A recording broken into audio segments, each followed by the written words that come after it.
Christmas. Christmas in July. We have another sponsor spotlight. This is just so beautiful to see everyone come together on this day to really talk about them, their business, but why they have chosen to be a part and support the Christmas in July Streamathon. I want to bring up my next amazing friend who has been in my life for several years, and now I'm honored to be able to call him a show host on Prospera TV network as well, but we'll let him talk about himself today. We've got Mr. Daryl Snow. How are you? I'm doing great, Elena. How are you doing today? You surviving so far? I'm surviving so far. This is like a pre-warm up, which is like great because it reminds me of how to like think fast on the feet when you're live. Yeah, practice. Practice, yeah. So, Daryl, Praxis 33. Tell us, what is it and what do you do for people? Praxis 33 was founded about 6 years ago when I decided to I realized that I've been in the coaching space for about 40 years, and I actually decided to turn it into an actual business. So I created Praxis 33. It's transformational life coaching, and now it's turned into more. It's also business consulting and public speaking, and now the TV show host with Warrior Spirit podcast. So, but I named it Praxis 33 because Praxis means the integration of thought and action, which is what I want my clients to do, integrate their thoughts with their actions. And then 33 is an angel number for prosperity and success. So with their thought and action, I want prosperity and success. So hence Praxis 33. I love that. And I never really knew that about the number 33, but I always have loved threes. Can you love like 333? Yes, absolutely. Okay, that's my favorite. And more specific. Okay, that's my favorite. 333. So tell everyone where you're joining us from. I'm currently in the center of the sun, Phoenix, Arizona. It was 117 last week, so we're in the middle of our summer. So yeah, I'm currently in Phoenix, but from the Midwest, and I've lived all over this beautiful country of ours. So this is where I currently call home. Nice, and I love Phoenix. I love that area. So why did you choose to sponsor Christmas in July again this year? Mainly because I believe in you, and I believe in the cause and the circle of hope. Helping one person every day is a pillar in my life and yours. And I've had the pleasure of interviewing you 3 times on my podcast, so I know the full backstory that you don't always share with people. I know the middle arc, which you sometimes share with people, and then I know where you are today, which you always share with people. But because of who you are and your heart and your faith-driven beliefs, I just believe that what you're doing is so needed in this darkened world. We need to be inspired and filled with hope and inspiration and, maybe even some education. And so I'm just always glad to be a part of whatever you're doing. Thank you so much for sharing that with us. So we need to know how you actually serve your people, because this is your time to let Praxis 33 shine. If somebody is looking to work with you, like what is the best way for people to contact you? How do you serve them? Tell us a little bit more about that. My business, as I said, was for transformational life coaching originally. My core belief is that everyone needs to live an authentic life. Not everyone knows how to do that, or they're afraid to do that. Some people are so immersed in their past that they forget to step into their future. And so I really try to bridge the gap from where they are to where they want to be, but doing it through the actual work, because a lot of people want a magic bullet or a pill or whatever, right? And I always, say, you want the cake, but God's going to give you the eggs, the the baking soda and the sugar, and then you have to some assembly required. And so I feel like I'm that piece that helps them assemble from where they are to really draw in from their purpose into their passion and live who they're truly meant to be. I And love the way that you put that in a visual, like the ingredients, and help them put it together, because that is so important. And people do want to go from here to here, and sometimes we forget that God will like take us to the grocery store and just buy all the stuff, but it's like, but you got to put it together now. Wow. yeah, I speak in imagery because I feel that people can relate to all that, and so we can give you a golden shovel, but you'll never get a hole unless you put your foot to it. So one of the pillars of I have three pillars for my business: empower, because I want to empower you to live your authentic life; co-create, because you're co-creating the life you want, positive or negative, you're co-creating that with your thoughts and your actions.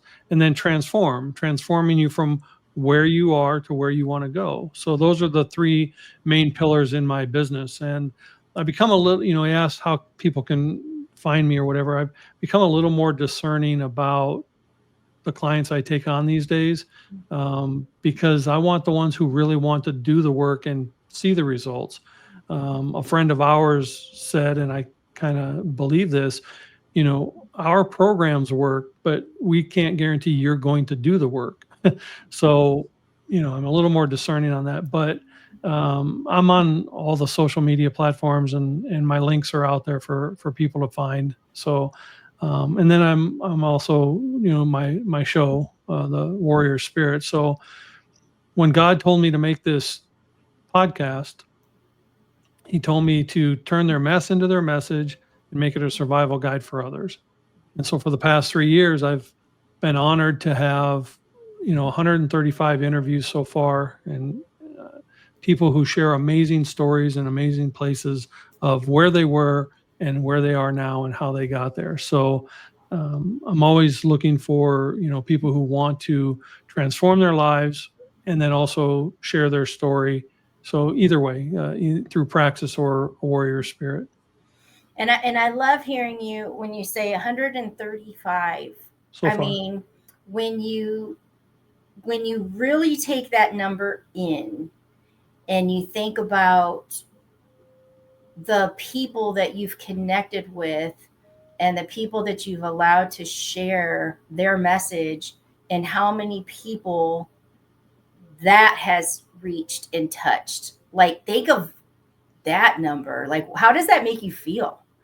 Well, for someone who never wanted to be a podcaster, it makes me feel pretty blessed that, God's using this show to do what He wanted it to do. I've never been a part of the show as far as my ego or it's never been about me. The only time the show's been about me is when on my birthday a couple years ago I shared my own story, my own alchemist journey. Other than that, it's always been about the guest and how we can serve and inspire others. And the beauty of what I love is when I hear guests, and I hear it over and over again, and I've never shared that part of my story with anybody. I've never said that before. You said it I did. I when we remember. talked. I'm like, wow, I've never really come from that angle. People don't know that about me. I remember that. Yeah, and to have the cognitive awareness, to have the questions come into my mind, to flow them to a place where they feel safe saying what they need to say, that's been beautiful. But even beyond that, what I have seen is that people who do come on and share a part of their life that they've never shared before, they start to blossom and they start to go tell the story more, and they start to step into that passion and purpose that Praxis 33 was designed for. So a Warrior Spirit and Praxis 33 are kind of going hand in hand to bring that to fruition for people. And I'm just honored to be the vessel that God chose to do that part of it. That's awesome. That's awesome. And I know firsthand, we got Mary Sterling on here, says good afternoon. We have Terry Herman, and then also Allegra. Allegra, I can see her here watching. And that's another one that you've had a really big impact in her life. And so when we all see each other having these transformations, like, we're like living proof.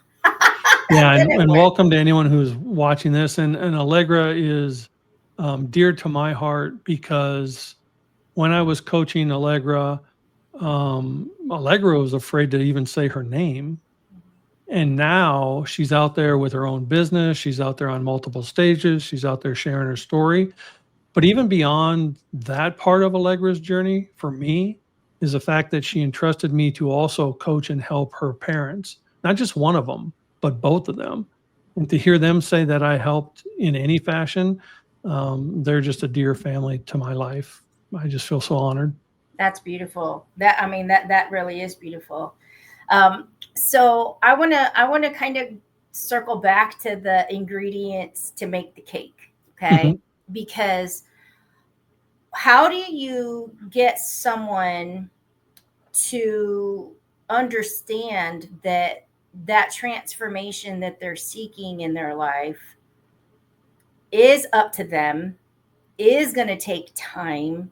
They're going to probably have a few versions not be exactly the way they wanted and have to go again. Like, how do you paint that to somebody who might be impatient and just like, I'm just tired of being in this space, I want it different now? Well, life is a choice, right? And as Tony Robbins says, either the pain of staying where you are or the pains of change, whichever pains you less, is where you're going to stay. And so for most people, they just feel like they don't have any other way. They're so immersed in this is what it is. And this is where my psychology degree helps, because we dive into how your brain works, and 95% of your day is run on autopilot. So we're taking Windows 10 and replacing it with Windows 11. We have to get the old out before we can get the new. And it takes hard work. People who have changed or gone through the process, you yourself, you don't pick yourself up from the depths of hell without a little pain along the way. And it's not easy, but a lot of coaches don't allow people to sit with sorrow or the sadness. Their method is, oh, just get over it. Well, your method isn't get over it. Your method is deal with it. Like, until you've actually dealt with it, it's going to affect the rest of your life on that autopilot. And I've lived that for 58 of my 60 years. So I know what I'm talking about. I know where Yeah. that comes from. And Yeah. until you actually address it and deal with it, you cannot move forward.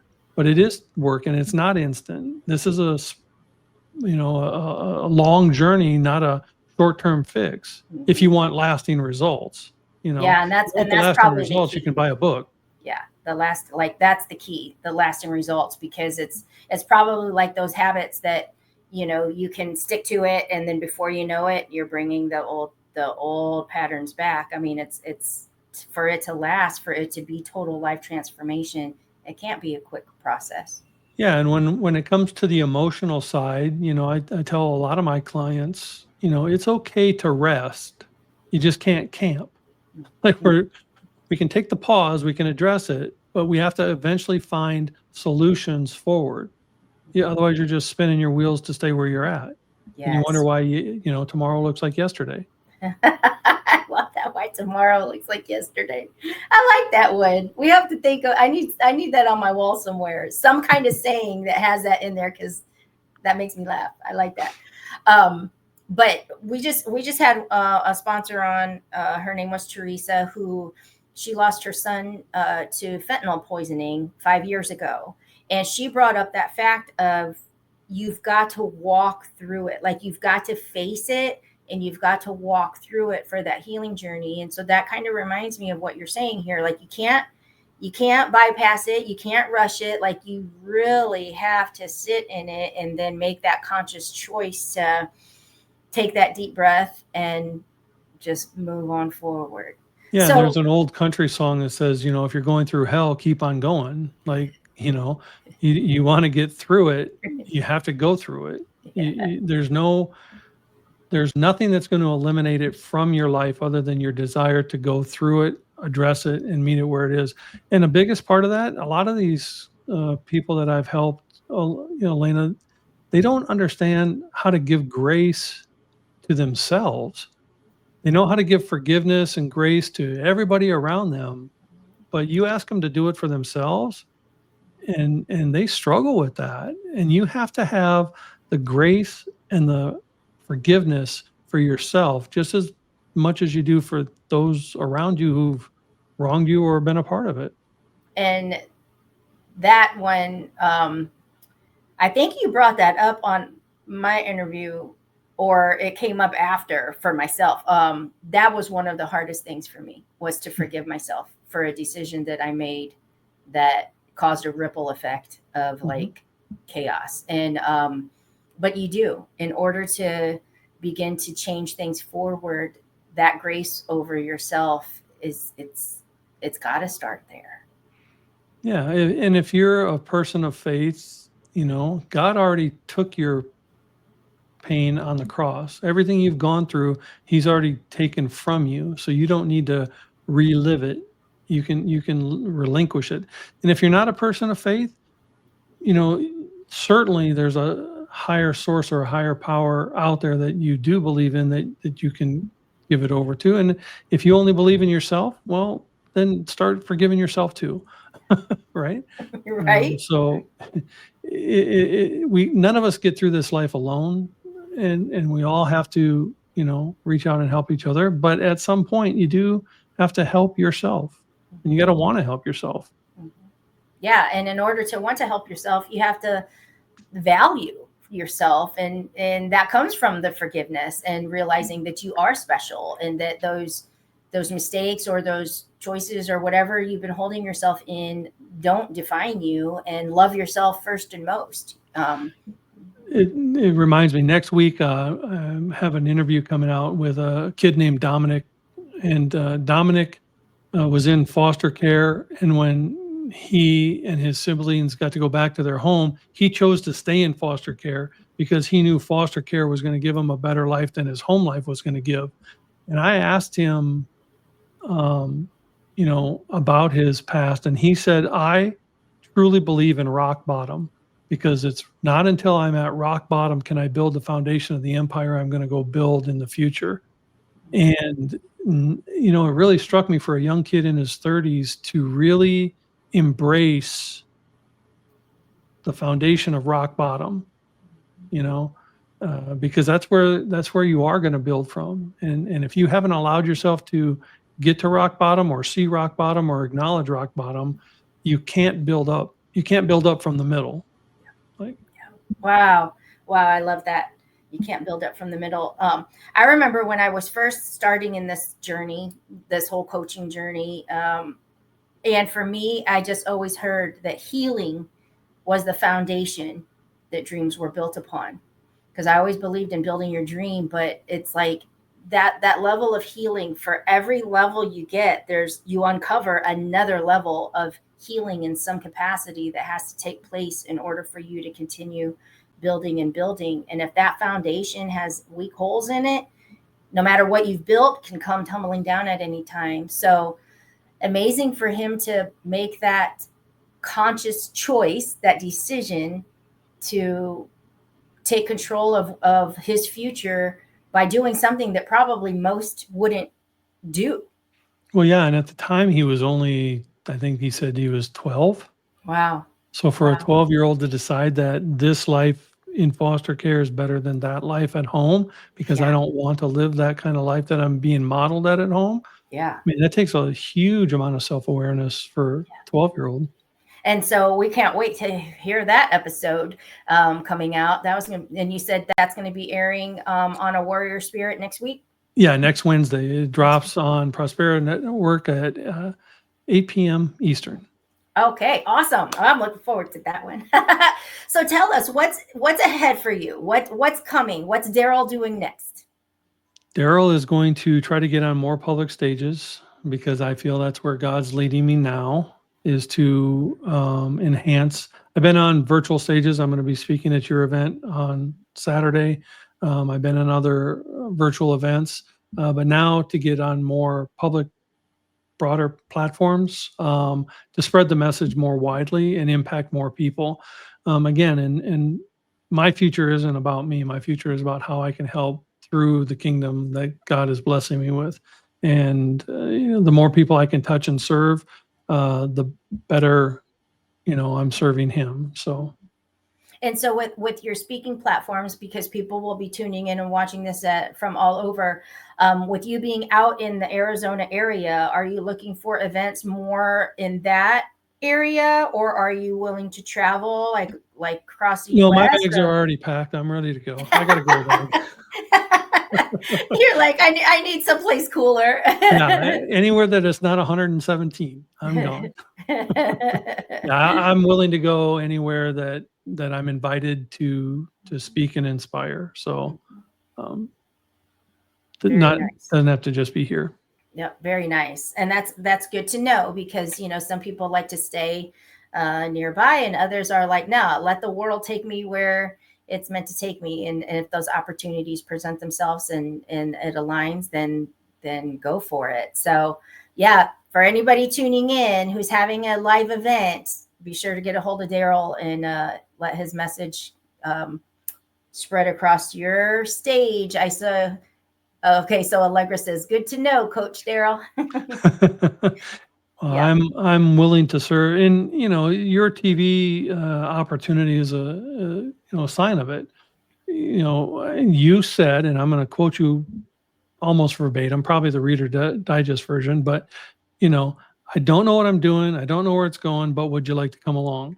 I Sure, love that. because it's you, right? I But it, love but it that. was more than you. It's more because it's God driven, and it felt like the next evolution to what I was already doing, to bring it to even greater heights, to again serve others. Yes. I think we're all here to serve others if you want to live a joyful life.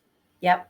And I feel that 100%. There's just a difference between those that we know we've been chosen and we've been selected, and it's kind of a divine assignment that we're all just moving forward on this journey, but it is for others. And that's the one thing that we know. And so that's why doing the streamathon once a year, it's almost like my way of a give back, my way of saying, like, it's a self-sacrifice for 24 hours of lack of sleep. Okay. People always ask, like, how do you do that? It goes fast for me because I know that it's something small that I can do that actually has become something big, Mm-hmm. because it makes us all feel better. So with that, you will be on this Saturday as a guest. We will be streaming on Prospera TV network on YouTube. So we need people to go there. We need them to subscribe. They will find us there. You will be having your time to shine, your 30 minutes as a sponsor. But before we wrap up here today, I've been doing something. I think it's fun. It's fun because it's been interesting to see the questions that come in. But I'm giving all of the sponsors an opportunity to actually ask me something. What do you want to know? Whether it's personal, professional, business, like whatever. But what is something that maybe you have always wanted to ask me? And now we do communicate quite often. So maybe you're like, I ask you anything I want anytime. But now's your time. Well, it's interesting because I do know a little bit of your backstory, having interviewed you, and I do know some of those things. So, but for others who don't know you, they know you're driven by your trauma that you've shared. But what part of your middle life, because I know how you grew up, and I know your parental background, what part of your middle life still drives you today to be the high level go-getter that you are? Hmm. Oh, we might need a whole nother half hour here. Well, that's why I'm an interviewer. So I immediately go back to my senior year of high school when I ran away from home.